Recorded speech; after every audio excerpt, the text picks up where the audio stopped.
ability to. We are live, huh? Yeah. That's what the little buttony thing says. Yes. Cool. All right. If I can get the little pop-up to stay up, I'll copy over the event link so that we can blast it out and let people know that we are on here and live. I put it in chat for you. Oh, awesome. I just grabbed it from the event page. Sounds well, yeah, it's the same link that I had.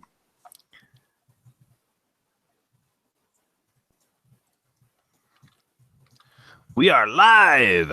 Come and join us. Pod Chatter 11.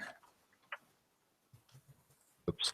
I keep forgetting that the enter key doesn't do anything when I'm typing on TweetDeck. It just gives me a new line. New line. I guess Cool. I'll just retweet yours anyway. It works. I'll retweet yours. We will Awesome. annoy the shit out of everybody. It's true. All right, let's go ahead and kick this one off. Welcome to the Sharkbone Podcast. This is Pod Chatter episode 11, being recorded on Thursday, January 7th, 2016. My name is Devin. I'm Christopher. And this is our first episode of the new year. Happy New Year, Devin. Haven't seen you since like 2015. I know, it's been forever. And it has been forever. Yeah, it's been what, 3 weeks since we last recorded? Almost Yeah. 4? Long time. Yeah. Oh, Besides, well. it's the first full week of the year. Mm-hmm. Today being the 7th. Yeah, exactly. And I have to get this on the podcast feed tomorrow morning. So that'll be an interesting edit tonight after we finish this up. Well, that's why we're doing it early your time as opposed to late your time. So you have time to get it all taken care of. Yeah. But yeah, this is the normal time that we do it. 8 o'clock Pacific. Yep. Yeah. So usually we have a week for you to wave your magic wand and Aloha Mora. Yep. Oh, that would be nice. Although it would take the joy out of the editing, you know. Sometimes the editing is fun if I give myself enough time to do it. I'll grant you that. If you find enjoyment in it, I will not fault you. When I was trying to edit my short run of the actual play for Shadow of the Demon Lord, it was probably because I was learning how to use the tools at the same time I was learning to edit. Probably didn't help much. Yeah, that would be a little rough. Yeah, but now I know how to use the tools better, so you know. That's good. Excuse me, I apologize in advance for anyone who decides to join us live. I'm coming down with a cold, so I probably will have to cough every now and then. It sucks. Oh, lovely winter. Yep. So let's go ahead and kick off this episode. Do you have any announcements? No.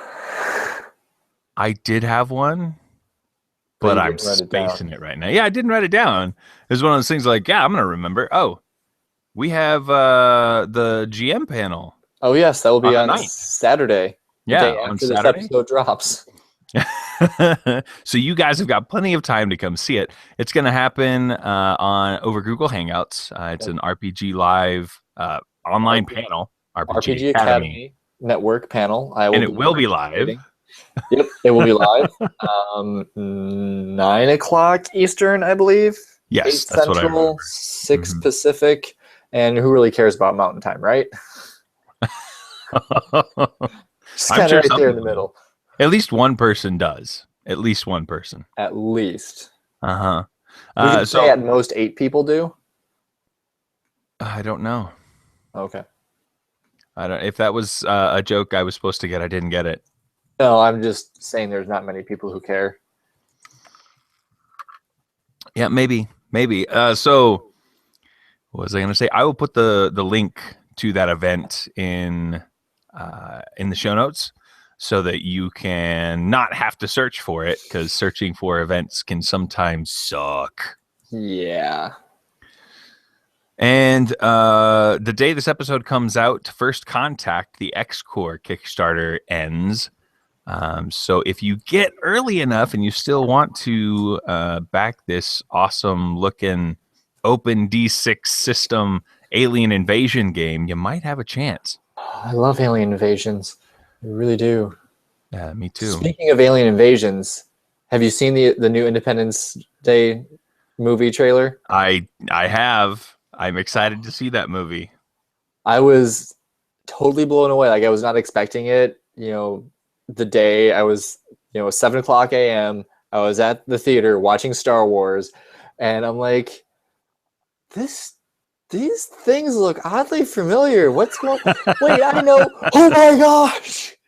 I did not know that they were doing a new movie. And it just, boom. How right could there. you not? Caleb and I were nerding out, albeit for just a few seconds, on the Slack channel. I totally missed that. Oh yeah, I'm excited to see it. I really liked the first one, and this next one looks like it's going to be a cheesy sequel, but I am totally in the mood of a cheesy sequel of ID4. Better a cheesy sequel than a crappy remake. There you go. Yeah, I'm excited to see it. I'm also excited for the Fifth Wave movie.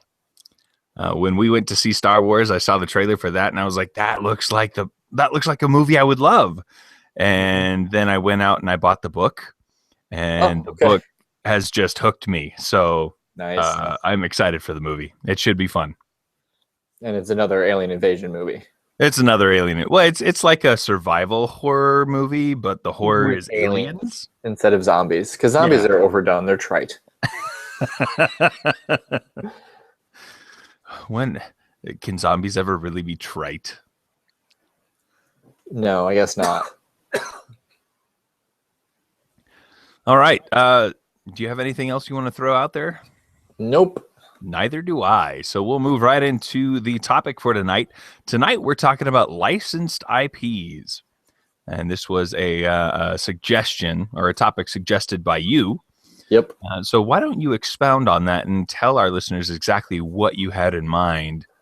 Licensed IPs there's kind of two sides of the coin, but the basic premise is, hey guys, let's get together and play Stargate.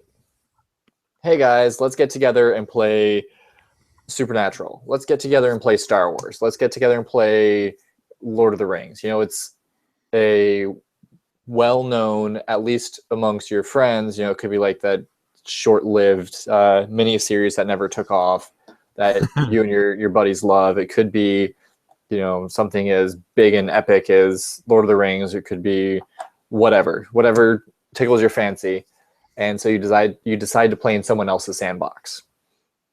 All right. And the one side is that it's a licensed IP, so it's a licensed game. So it's like, hey, let's play Firefly. Let's go buy the Firefly book. Or we want to play Star Wars. Let's go buy one of the 5 different. There have been quite a few. Yeah, the Star Wars games. Let's whatever IP you want to play in. There's probably, for the most part, there's an official game, most likely done by Margaret Weis, because they've done a lot of licensed games in the past. Yes, they have. And I guess that's the licensed part, but there's also the, let's just grab Fate, let's just grab GURPS, let's just grab D20 Modern, whatever your favorite generic game is, to play in someone else's sandbox. Yeah.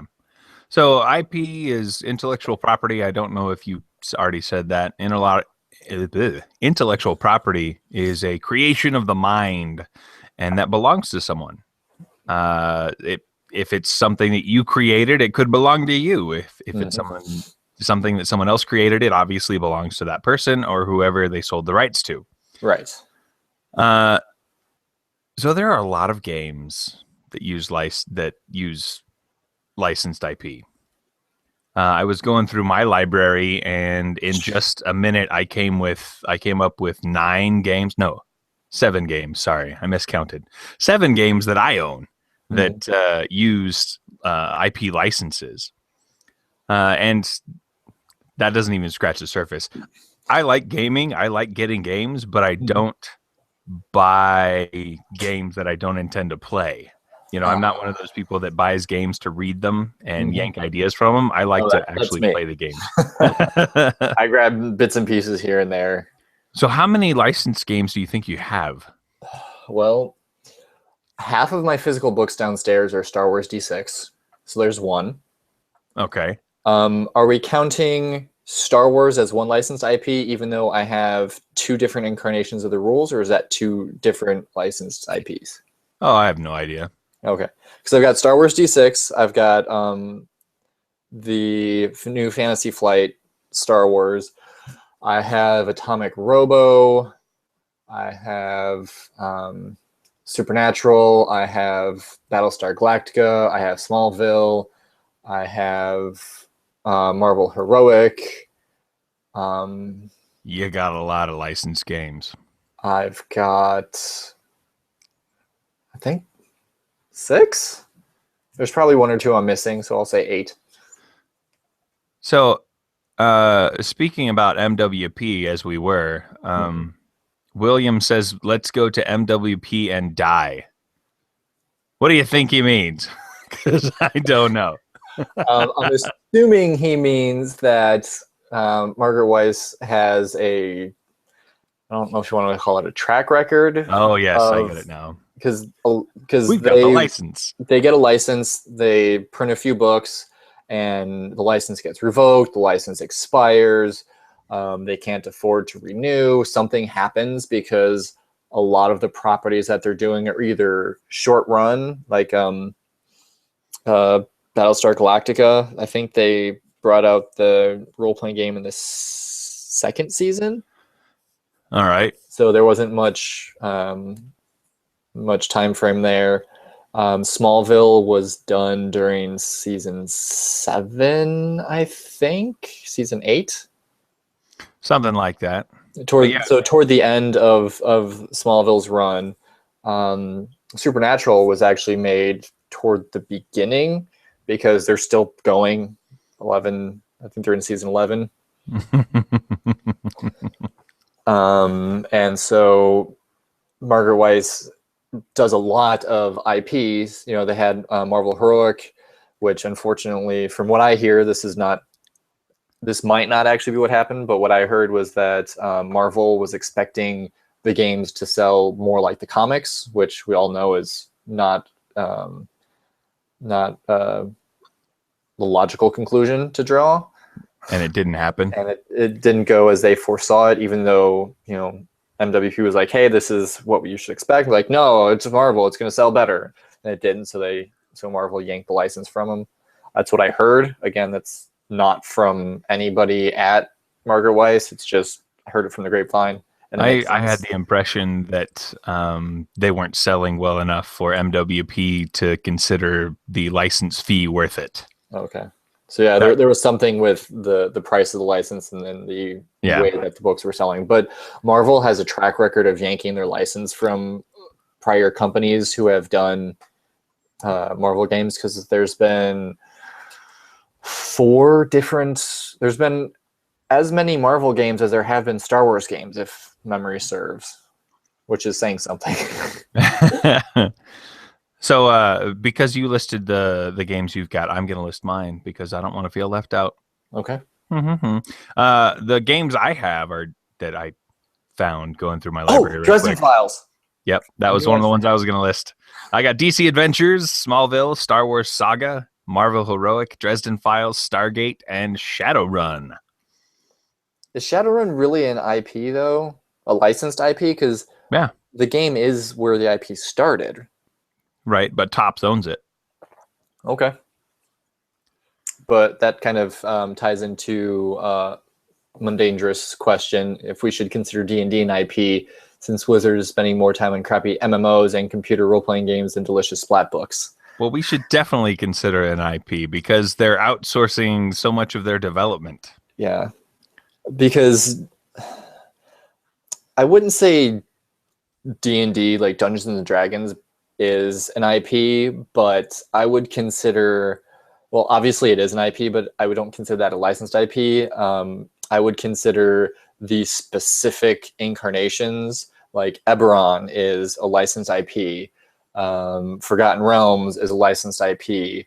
Ravenloft, because D&D itself is more of an idea. It's dungeon crawls, it's dragons, it's polymorph, it's magic missile, it's generic fantasy role playing. But I consider the specific incarnations of it to be the equivalent of licensed IPs. Okay. That's just my take. I mean, obviously D&D is an intellectual property, but it's more generic for this conversation, I think. Yeah. And we're going to talk about intellectual property here, and we're going to talk about usage of properties and stuff like that. So we're going to start off and say that we're not lawyers, and you should not construe any of the conversation we're about to have as legal advice. I work in online retail order processing, so I am very far removed from lawyerism in any way, shape, or form. We have a department for that, and that department is in a different state, in a different time zone. I work in auto claims, so I'm kind of law adjacent as far as traffic law goes and auto claims law goes. But that's it. I don't do copyright law. I have read a little bit of it, but only in so far as to educate my own opinion with my own ideas and stuff. So with that said, let's kick off the discussion. What do you want to talk about first? Well, I think going with your discussion about what exactly intellectual property is would be a great place to start. Didn't we already kind of touch on that? Is there more to say? I don't know. Did you said you had like 8 pages of notes, so I don't know if I have 1 page of notes. But it's not like all about what IP is. Yeah. Because so, I mean, pretty much intellectual property, like you said, is something that somebody else owns. And there are different ways of using intellectual property. Like a lot of, podcasts are game specific. So you got a lot of D&D podcasts. They can use the D&D brand name because it's fair use. So there are some ways around IP stuff, but again, consult your lawyer. Yeah. Adapting and using someone else's IP for your projects, for your games and stuff is cool. You can do it. Just be careful about sharing it, because that IP that you started with doesn't belong to you. Right. It belongs to someone else. Yeah, and definitely do not put it up on DriveThru for $8.99, because that is illegal. That is copyright infringement. Unless you have an agreement with the owner of said IP. If the owner allows you to do it, it's cool. And always, if you can, reach out to the owner and be like, hey, I have this fan-made something I want to put out, on my website for free, no charge. Is that cool that I do that? A lot of more indie designers are gonna be like, yeah, that's awesome. I don't have the time, money, or connections to do my own role-playing game. So yeah, totally cool if you use, you make a GURPS module and put it up for not sale. Sometimes people get a little picky. I'm not going to name any names, but if you tried to utilize some 1980s era role-playing game with the crappiest system ever designed, that wasn't actually designed, it was just stolen from somewhere else, and try to do fan works, they'll totally shut you down with cease and desist because it's lame. Yeah. Anytime you're, I mean, that's where all the Powered by the Apocalypse stuff came from. People were like, hey, I really like these rules. I'd like to do this with it. Can I? And they got permission from the owner, so they can do that. Vincent Baker's like, hell yes. And then he just started, he has you can use direct text from Apocalypse World if you want to. All you have to do is send him an email pretty much saying, hey, I'm going to play this game, or I'm going to make this game using your engine using the following quotes. It's like, cool, just make sure that you say it's my brainchild and we're good. Yeah. William has a another thought that a lot of companies, as far as RPGs go, have a fan use policy somewhere posted on their sites, and they spell out details of what you can do and what you can use. And like I know Savage Worlds even has a logo that you can slap on your stuff to say this is a Savage Worlds fan product, as opposed to their officially licensed Savage Worlds logo. Yeah. So they'll allow you to use their IP for your own projects as long as you abide by their rules, which is essentially a license. Right, that's exactly what it is, a fan license. Some games like Fate are Creative Commons. You know, D&D 3.3.5 and Pathfinder are OGL, which means that for the OGL anyway, I think it's section 4, section 6, something like that, that says these specific things are intellectual property, there are copyright, you can't use it. For example, Beholder, Mind Flayer, Illithid, proper names, Displacer Beast. You can't use those names, but you can say Eye Stalk Monster or humanoid Cthulhu creature or whatnot. So you can always get around those. The Creative Commons is a little bit different, that you have to read what type of license it is, because luckily Fate is Creative Commons attribution license, which means you're free to use it. You just have to say this is based off of Fate Core. You can use it however you want. Right. Which also brings another thought to mind, is that a lot of times if you're doing something with IP, this is probably getting a little too lawyery and more publishing than just gaming, but if you publish something with a Creative Commons license or an OGL, make sure that you spell out specifically what cannot be used in that license. Because the OGL, it's section 4, section 6 says the following is copyright, is intellectual property, you cannot use it. Creative Commons have different types of licenses, because there have been people who just slap that OGL on the back of their book, put it on drive-through for $12.99. Someone else comes, downloads it, reads the license. Hey, nothing is intellectual property, nothing is illegal, so I'm going to put it up for $4.99. And I'm going to sell and make all the money these people put into it. And that's legal because the license says you're free to use this and make money off of it. So if you don't say what can't be used, then that means everything can be used. Yeah.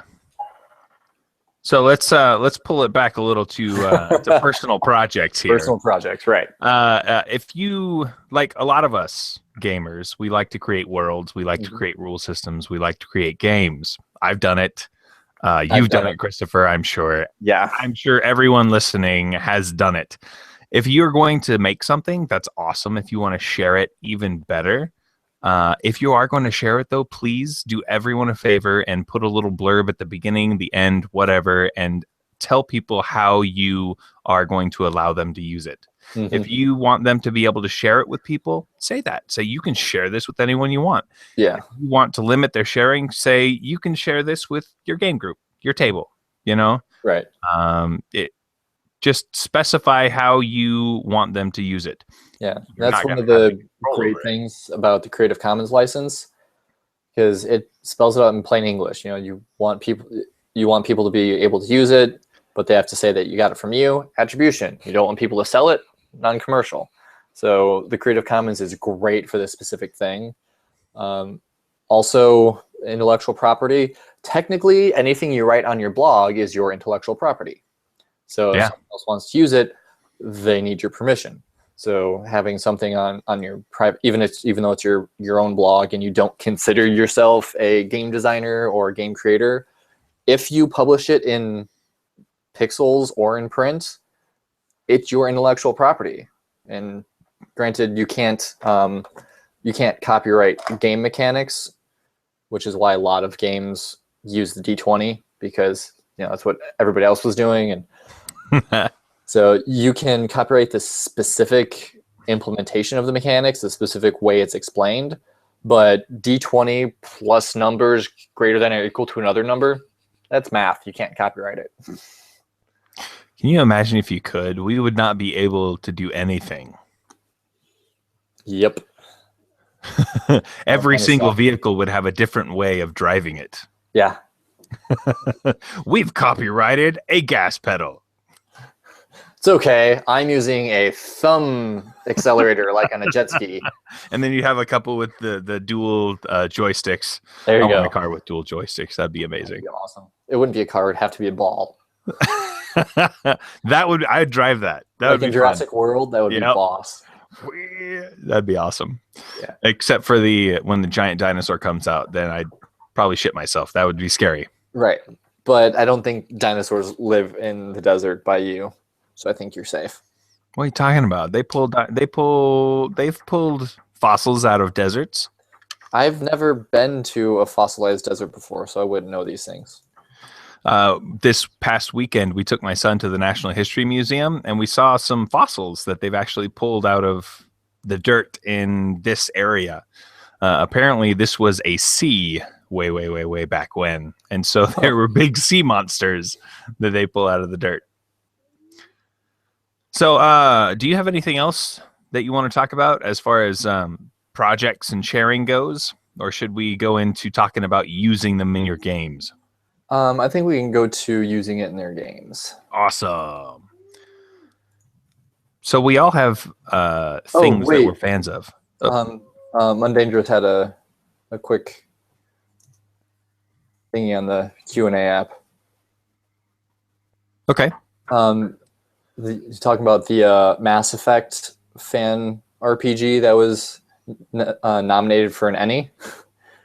And there was that whole kerfuffle, and it was Fate based. It wasn't Savage Worlds, but yeah, someone made a fan game of Mass Effect, and it was actually based off of the previous iteration of Bulldogs, and he wanted to make it available for people to download and use, and the one thing he did right was he contacted Brennan Taylor and said, hey, I've got this 300-page Mass Effect hack using your Bulldog system. Is it cool if I put it out there? So he got permission from Brennan to share because Brennan owned Bulldogs. Right.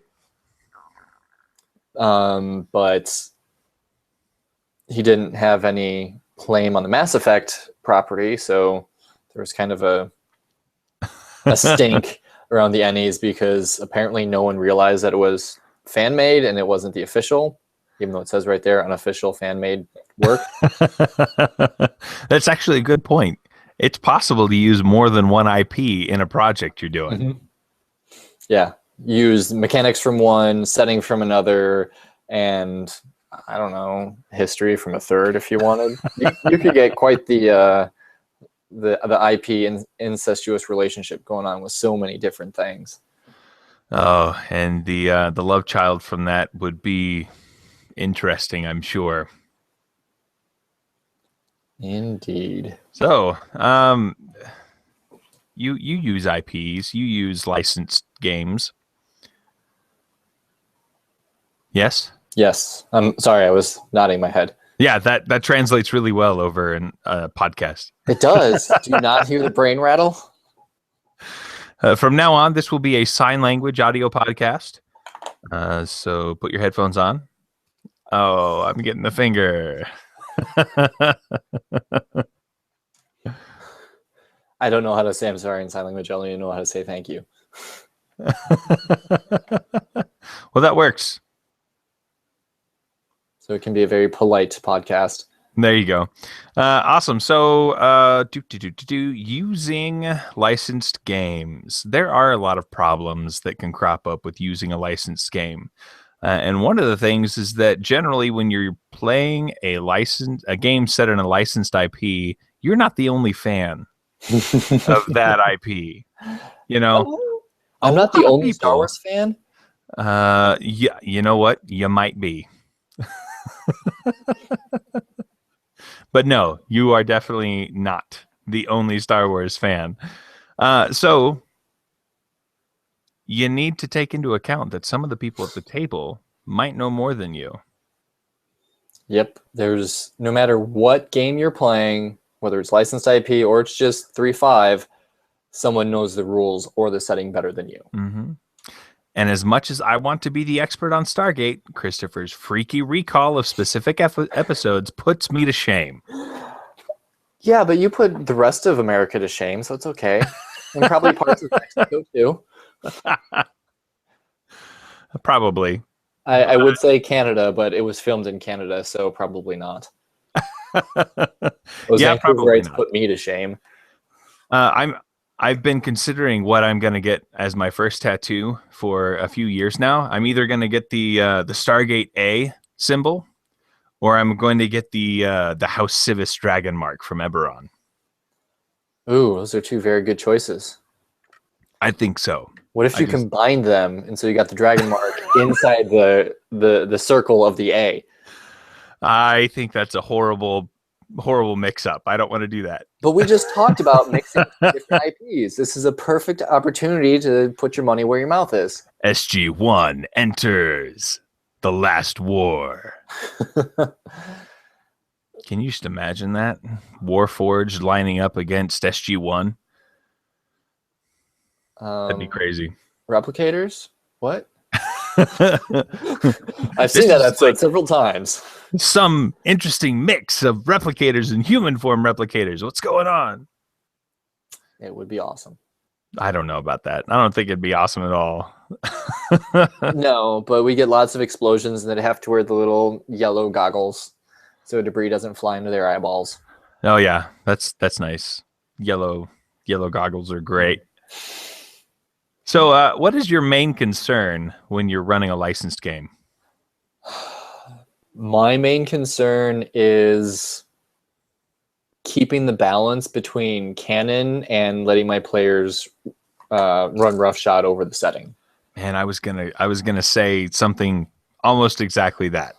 Well, I think that's something that we all have in common, is that when we're playing Star Wars, we want to help out with the Death Star run, right? It's Luke Skywalker!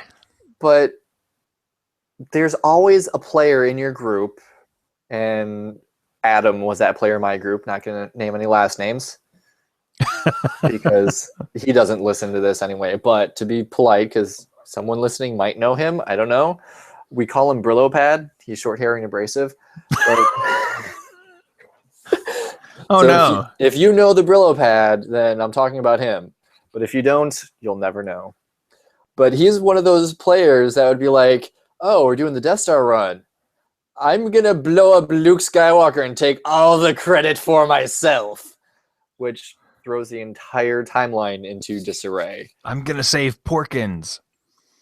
You could totally save Porkins. Just don't blow up Luke while doing it. Let Luke still blow up the Death Star, because with sweeping massive changes like that, it gets very difficult to figure out how the setting will change because of that difference. Like, obviously, you kill Luke, then the Emperor doesn't die, Vader doesn't die. They probably blow up the rebel base on Yavin.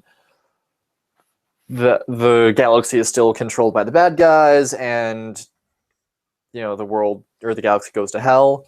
I don't really know what Palpatine's plans were, because we were never actually told, because the whole point was for him to die. So as far as I know, Lucas never published the 12-step program of taking over the galaxy. So that's my biggest problem, is trying to figure out how drastic sweeping changes will affect the timeline. Okay.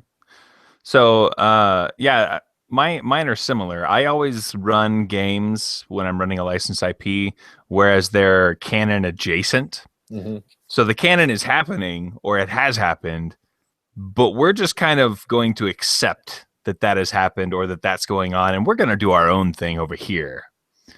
But then inevitably there are events that happen in canon that would affect what we're doing in game, and so people are like, oh, but this is going to be the case because of A, and this is not going to be the case because of C. And I'm like, I didn't consider that. Okay, that's a good point. And you got to break the game to kind of figure out what's going on with that. And sometimes that can be a pain in the ass. Mm-hmm. Yeah, like for example, you're doing a Stargate game, and you decide, hey, we'll set it, season 4. So it's before we've got space travel. So we don't have Prometheus, we don't have Odyssey, we don't have any of those spacecraft In the dark times. right. And then you're like, okay, well, I'm gonna totally just have them exploring a planet like they do when they come across these invisible assailants, and they're gonna have to figure out who they are and try to turn off their cloaking technology. Then I'll be at the table and be like, you said season 4? I'm gonna go back to the SGC and grab some TERs and just bypass the entire adventure. And the GM's like, you dick. That was the entire adventure. Let's just play some ping pong or something. Although ping pong might be a good stand-in for a game. No. You don't like ping pong? We used to game on the ping pong table. Ah. First BattleTech, then Star Wars, then Warhammer 40K. BattleTech is a game I want to play. I haven't yet. I played a lot of ping pong in my younger years. I sucked at it. My cousin threw out his back several times at my ping pong table. Nice. It was funny. He had a lot of problems, played football. That's what happens when you're a jock. Be a band nerd like me. I was a jock, and I have knee troubles because of it. I was a trumpet player for half of my life, and my lung capacity is excellent because of it. That's good. That's good. Never mind. I'm not going to talk about how awesome it was being a jock or the health benefits I still experience, even though I'm gaining a lot of weight. Blah. Just got to get thrown around the field a little bit more and you'll be fine, right? Yeah, except games are a lot more fun than That's true. Than being a jock. And you know what else is more fun than just games in general? Licensed IP games. I know. What's your favorite one? Oh Lord, Star Wars. Okay. But that's because my earliest memory is watching A New Hope when I was 2.5 and not knowing what the hell was going on. And It wasn't until I was like 9 or 10 that I actually understood the whole storyline. So how many times had you seen it between those two times, do you think? I honestly have no idea, but that's a lot. So innumerable times. Yes. Like so, I watched it several times a year for many, many years. So Star Wars was a big part of your childhood. Star Wars is a major influence on who I am today and what I like. Okay. My favorite licensed games are DC Adventures and Smallville. They're both DC properties. Yep. So, for me, Superman was the big movie for me when I was a kid. Okay. Watched that so many times. And we had a really crappy VHS copy. Nice. So when the thief is climbing up the side of that building with the suction cups and puts the suction cup on Superman's foot, it always slows down right there. And Superman says, "Hello, something wrong with the elevator?" I've never seen that movie. Oh, you've never seen that movie? My first exposure to Superman was Lois and Clark. Huh, I never watched that one. And then I watched Superman Returns, but that's just because my ex worked at a video rental store and she decided to bring it home one night to watch. It's a good movie. And then my next exposure to it was Smallville. Smallville is fantastic. So Smallville for me is Superman. That's that. Yes, that is one take on Superman. Yes. There's so much more to Superman. Yes, there is, and I'm learning a lot because I've been watching Supergirl. Okay. They do some crossover with Superman villains, but I do have to say, oh, spoilers! I don't know if I can say it. Well, we will say spoilers, and now you can Spoiler say it. alert! The um, the episode after the Supergirl episode after Thanksgiving episode, when the mind reader broke out of prison at the DEO. So spoilers of that episode, the big earthquake. I totally knew that the director was the Martian Manhunter because I watched Smallville. I'm like, the glowing red eyes. John Jones. John Jones, yep. It's got to be the Martian Manhunter. And I was totally right. I haven't seen Small Girl. Supergirl. Yeah, for me, I don't know enough of the Superman lore to be upset with the different takes they take on the characters. So I'm perfectly happy with it, but I hear a lot of people like, that's not Reactron or something. I don't know. Well, Smallville was the same way. Yeah. I've gone back and read some comics with some of the Smallville villains, and they're nothing like what they were in Smallville, but they're still good in Smallville. They do what they're supposed to do. Mm-hmm. And sometimes that's just what you got to do. Oh yeah. Like you said, when you're playing a game, you're canon adjacent. Sometimes you just got to pull out the OVA and be like, and for those of you listening and watching, OVA is an anime term, original video animation, same characters, same basic premise, completely different plot line. So if you're doing an OVA, then you're like, all right, here's where we're starting. We are starting Star Wars right after the first Death Star blew up. Anything can happen. Luke can trip and fall and ignite his lightsaber and cut his head off.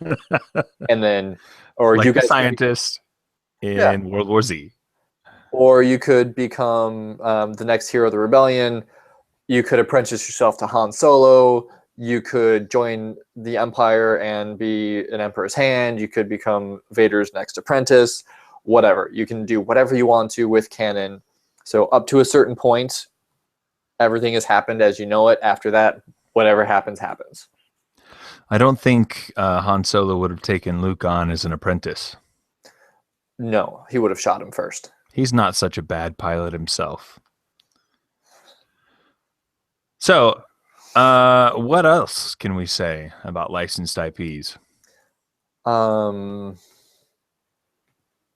do you do if you want to play a game where there isn't a licensed game out? Well, if that's the case, then if you know enough about the lore, you can just wing it. Otherwise, hit up Google, hit up your favorite social media, favorite forums, see if someone else has done a fan mod of it. But as you said earlier, there are so many different fans with so many different ideas on what the property is. Be prepared to disagree with some of what other people put out there, because it's going to happen. The biggest arguments in most fandoms are over the stupidest thing. Yeah, if you and I had a challenge to make an SG-1 role-playing game, we would come up with very different things, I think. Yeah, I do believe so. And that is a perfect example of the internet and fandoms. Everyone's got a different idea over how and why things are the way they are. Yep. Some people have an irrational affection for a specific character. You know, there are people out there who absolutely love Jonas Quinn and don't know why he left the SGC. Yeah. You know, there are people out there who, think that Carter is the best person on the team and should be leading it, not O'Neill. Which, I'm not exactly that big of a Carter fan, but I was totally happy when she became head of Atlantis Expedition. Yeah. We'll never know who's the actual best leader because they never did arm wrestle. Right. Not on screen. Yeah, that would have been the deciding factor. Yeah, But we never got to see it. they did arm wrestle other people at that biker bar episode Upgrades. See, there's your freaky knowledge again. Yep, and they were like these all big bulky dudes, and she's like, whatever, get lost. Yeah, that's the one with the supercharged bracelets, the right? armbands. Yep. Yeah, that was a good episode. Yeah, it was, but it led to one of the saddest episodes ever. The one where Martooth bites it. Oh, okay. He was a Zaytark, and the events of Upgrades led into SG-1 being suspected of being the brainwashed traitor and letting Martooth in on the meeting, and he killed himself. See, I have a strange affinity for the Tok'ra. Like, I love the Tok'ra as a race. I love the idea behind them. But, like, they died. Tok'ra were one of the most boring parts of SG-1. See, I liked the Tok'ra because they were the polar opposite of the SGC. They had been doing this for generations. You know, they had a long-standing plan that wasn't survive. You know, they had a plan for taking out the Goa'uld. They had the knowledge and the technology of the Goa'uld. They were infiltrating their ranks. But also, since they didn't have the zeal of the humans, they were complacent.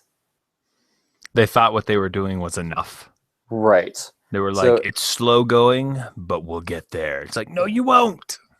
So their clashes with the SGC, I think, is what made them awesome. And then you had, like, the Tok'ra were lame, stupid, and boring.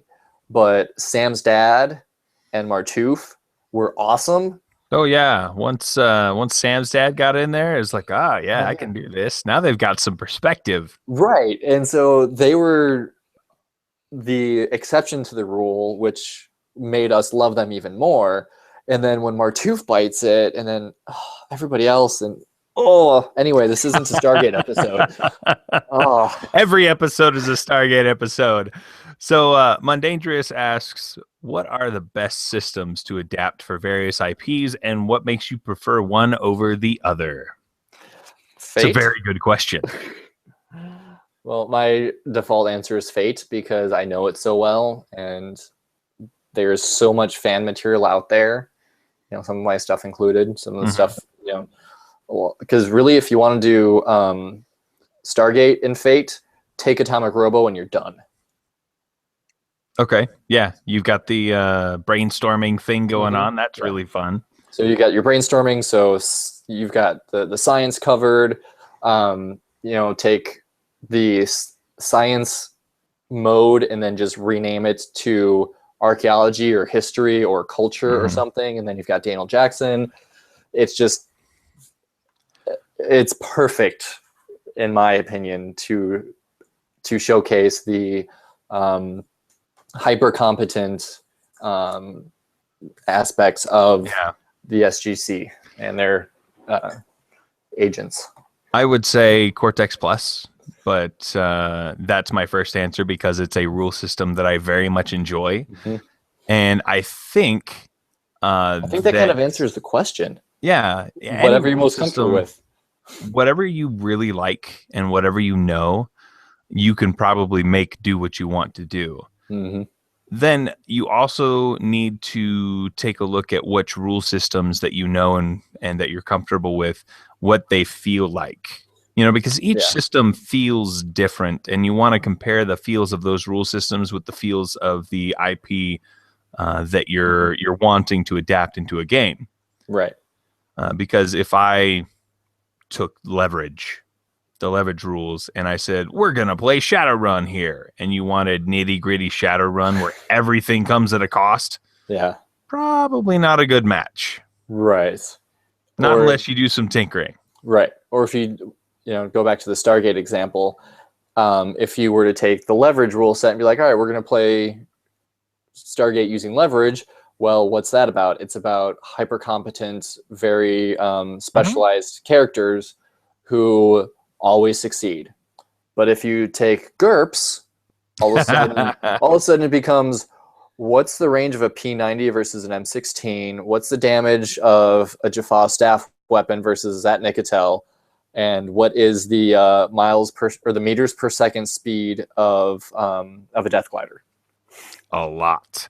So when you're taking a look at an IP, that's another good thing. Don't just look at the feel. Look at what you want out of the game. Right. What do you want to focus on? What do you and your group like to do? Do you like tactical combat? Mm-hmm. Do you like actually moving around on a map, fighting Jaffa, fighting against the minions of what's his face? Anubis. He's one of the what's his faces. I mean, Ball was my personal favorite. Ball's awesome. But the crazy black clad minions of Anubis, what were they called? I don't remember. Oh, the super soldiers. Yeah, super soldiers. Whatever they were. Give me a minute and a half and I'll know exactly what it is. Well, we can't have a minute and a half of silence. No, you keep talking. So, yeah, there is no best system to adapt. If you want my opinion, I think that any system that has a more narrative focus is going to be easier to mod into what you want it to do. Anything that's got deep ingrained mechanics is going to be more difficult. The Cull Warriors. The Cull Warriors, that's who they were. Just had to go through a few episodes in my head and be like, okay, what was the conversation? Yeah. Oh, I totally just had a train of thought and then got derailed. Oh no. Yeah. We'll have to call in the first responders. Yep. Clean up that mess. Oh, it's a mess in here. It's a big mess. But going back to your idea of what your group wants, what you're looking for, it's also kind of important to keep in mind what the setting in the IP allows for. Because going back to the GURPS example, in GURPS, you can totally create a weapon the size of Zat Nicotel that has the damage output of a Mark 9 Gatebuster. But the technology doesn't allow for it, so it's kind of those things that just like, the rules say we can do this, but the story doesn't let us. So another thing to keep in mind is just because you can do things doesn't mean you should. Yeah, that reminded me of Duke Nukem 3D, where you would go into the text files that had all the information about the weapons. Mm-hmm. So I went in there and I upgraded the pistol to be an insane number. Yeah. And so I'd run around and I'd shoot enemies and they would just disappear. And I had no idea what was happening. I'm like, man, this is a powerful weapon. It just makes them disappear. I get to the end of the map and I realized that I had put so much power in it that it was sending the bodies flying around the map. And so they were piling up in one corner of the map. That's awesome. Yeah. So yeah, I did something similar to that. Did you ever play Command and Conquer Red Alert? I did. Okay. So I created the Uber unit. I took the Russian guard dog. Okay. And I made his secondary attack be the 10-inch gun from the naval battleship. So if it was an infantry, he would do his normal run, jump, single attack kill. If it was an armored unit, he would literally turn into the cannonball shell, fly at the unit, and it would take out almost any unit in one hit. And then he would turn back into the dog and just walk around. So it was like just literally playing ping pong in the enemy base with this dog. It was hilarious. I was so bored. Oh, the dumb things we do as kids, right? Yeah, I was like, I downloaded the rules.ini file, and you could open it up in a text editor and add secondary attacks or manipulate. I one day decided I was going to have nothing but flame turrets defending my base instead of using the better Tesla coils. All right. And I was like, I'll just up the range. I'll just throw another 2 zeros on the end. I built my first one in the middle of my base, and all of a sudden it starts firing. I'm like, what the hell is going on? So just because you can change things doesn't mean you should. Yes, that is a good lesson. After like my third or fourth flame tower, my computer was going so slow that I couldn't play anymore. Yeah, that happens. Cool. I think that does it. I don't have anything else I want to mention to you. No, but let's see if our audience has anything else they want to ask or any comments. Final call, audience. Do you have any other questions you want to throw at us on the Q&A app? I think that's the first time I've said Q&A app in this episode. It is. It's true. Oh my goodness, I failed. I guess one other thing I'd like to say is if you are trying to run a game in a licensed IP, someone else's playground, check out the official webpage for that. Check out Wikia. Because a lot of people, especially because with Mass Effect, a lot of the artwork he got for the book was from the Mass Effect wiki. Right. So there's a lot of, because people in their fandoms, as everyone who's watching and listening knows, they're very passionate about it. So they will spend hours writing down and copying fictional histories, Mm-hmm. Keeping it as exact as they can. And it's great for finding out, broad strokes or specifics of anything. But yeah, love what you love. Exactly. Don't be ashamed of it. It makes you who you are, but don't shit on anyone else's love. Right. Just because you think Kylo Ren is a horrible villain doesn't make me more right than you, makes you more wrong than me. Be excellent to each other.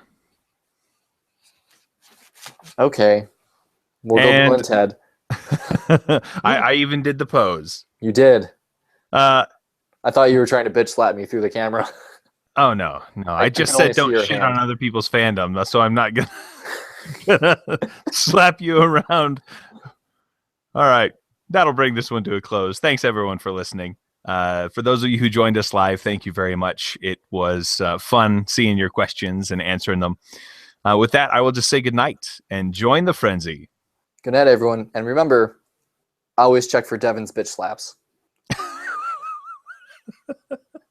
That doesn't happen. Not over the internet, but I'm sure it happens in person. Nope. I can't say I've ever slapped anybody. Is Wayne Brady gonna have to choke a bitch? Am I dating myself using a Wayne Brady reference? Probably. Damn. I don't know what you're talking about. It was on his show. He was doing a crossover skit with Dave Chappelle.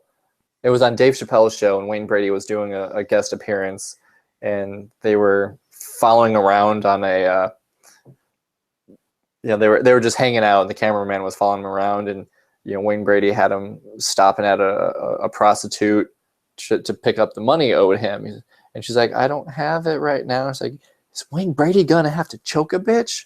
I'll find the YouTube and we'll. I don't think I want to see that. Oh, it's hilarious. It doesn't sound funny. Oh no, because Wayne Brady's like, or Dave Chappelle's like, oh no, it's okay, it's okay. I've got some money. I don't need to take any. And he's like, thank Dave Chappelle. He just saved your life. Thank you, Dave. Love the show. Oh, jeez. All right, with that, we'll sign off.